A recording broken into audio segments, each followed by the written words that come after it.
এই আসিফ, তোর কি অবস্থা? হাতটা দেখছস? তোর যদি সাহস থাকে তুই আইসা আমার সাথে কথা বল। একজন ৯০ দশকের জনপ্রিয় নায়ক, অন্যজন দেশের আলোচিত সঙ্গীত শিল্পী।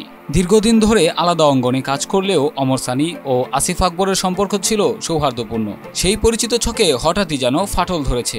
সম্প্রতি ক্রিকেট ফুটবল প্রসঙ্গে দেওয়া এক মন্তব্য ঘিরে শুরু হয় বিতর্ক, যা ক্রমেই মোড় নেয় ব্যক্তিগত পাল্টাপাল্টি আক্রমণে। তুই আমার ব্যক্তি জীবন নিয়ে কথা বলস, সংসার নিয়ে কথা বলস, ওই তোর কি অবস্থা? গত মাসে একটি ক্রিকেট কনফারেন্সে ফুটবল ও ফুটবলারদের নিয়ে মন্তব্য করে সমালোচনার মুখে পড়েছিলেন আসিফ আকবর। সেই সময় অনেক ফুটবলার সহ নেটিজেনরা তার বিরুদ্ধে ক্ষোভ প্রকাশ করেন। অমর সানিও সামাজিক মাধ্যমে প্রতিক্রিয়া জানিয়েছিলেন। তোর কোনো ব্যক্তিত্ব আছে? তুই আমার সম্পর্কে কথা বলস? সম্প্রতি এক পডকাস্টে এই প্রসঙ্গ তোলেন উপস্থাপক। সেখানে অমর সানিকে সহজ সরল, চাপ বিক্রি করা মানুষ এবং নারী শাসিত পুরুষ বলে মন্তব্য করেন আসিফ। এ সময় ব্যক্তিগত জীবন নিয়ে সমালোচনার সুরে কথা বললেও শেষে আই লাভ হিম বলে নরম হওয়ার চেষ্টা করেন তিনি। তোর ব্যক্তি জীবন নিয়ে কোনো কথা বলছি? আমি ফুটবল নিয়ে কথা বলছি, আমি শুধু চেয়ার নিয়ে কথা বলছি। তবে এসব মন্তব্য ভালোভাবে নেননি অমর সানি।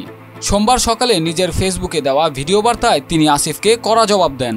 সানি বলেন, আমি ব্যক্তিগতভাবে ওর কোনো বদনাম করিনি, পরিবার বা ব্যক্তিজীবন নিয়ে এক শব্দও বলিনি। আমি শুধু চেয়ারের কথা বলেছিলাম, কিন্তু উনি টেলিভিশনে আমার ব্যক্তিজীবন নিয়ে কথা বলেছেন, এটা গ্রহণযোগ্য নয়।